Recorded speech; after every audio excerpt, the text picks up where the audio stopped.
So in the last video, we talked about the fact that heating a substance raises its entropy. So if we look at these two graphs, we can see that in both cases, in the case of H2 and also in the case of CH3Cl, as we increase the temperature, the entropy increases. And you'll notice the entropy change for solid to liquid is much smaller than the entropy change from liquid to gas. Solid to liquid, liquid to gas. And that's because when I go from solid to liquid, although I'm breaking down the structure, liquids are still a condensed state of matter. Gases, however, are spread out and they're moving constantly, well, as are liquids and solids, but they have more room to move, they can be in more places. So they spread out more and they have higher entropy.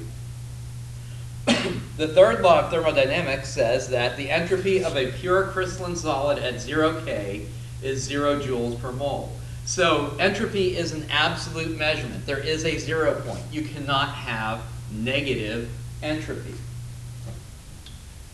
So when we start thinking about entropy, standard molar entropy, which remember that little degree sign means under standard conditions, is the entropy of 1 mole of a substance in its standard state at 25 degrees Celsius and 1 atmosphere pressure.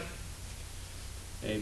So, and entropy increases with temperature, so standard entropies are positive, even for elements. So unlike delta H, if I want to know the entropy of something, I can look it up, whether it's an element or it's a compound. Everything has an entropy value unless it is at 0 Kelvin and it is a pure crystalline solid. If I want to calculate the delta S for a reaction, the change in entropy, I can look at a table of entropy values, just as I did for enthalpy, delta H.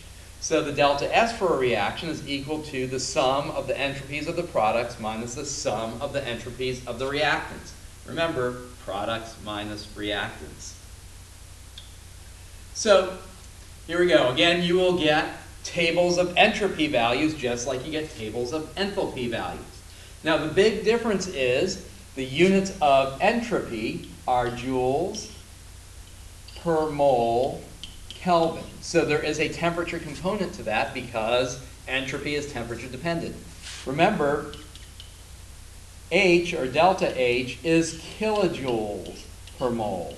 So when we start looking at delta H and delta S, we have to remember one of them is measured in joules and the other is measured in kilojoules. So we'll need to convert joules to kilojoules or kilojoules to joules when we start looking at comparing S and H. But for right now, we're just going to stick to calculating entropy. So here's my reaction right here. So the delta S for this reaction would be equal to the S of the products, which is, my product is SO3, so that would be 256.6, and there are 2 of them, minus the delta H for the reactants. SO2 is 248.1, and remember there are 2 of them, and plus O2. Again, oxygen, even though O2 is its natural state, because this is entropy, oxygen does have a value, and it is 205.3, and there's only 1 of them. So that's going to be times 1. Now, if I take these and do the math, I get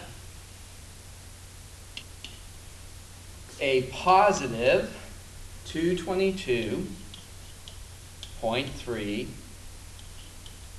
not kilojoules, just joules per mole reaction.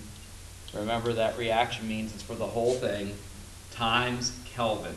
Since delta S is positive, we would say that this reaction is thermodynamically favored. And you notice, even though predicting-wise, if we think about the last video, 3 moles of gas going to 2 moles of gas, normally we wouldn't think of that, predict that being positive delta S. However, we're also going from SO2 to SO3, so other things come into play. So to really know whether the entropy change is positive or negative, we have to do a calculation.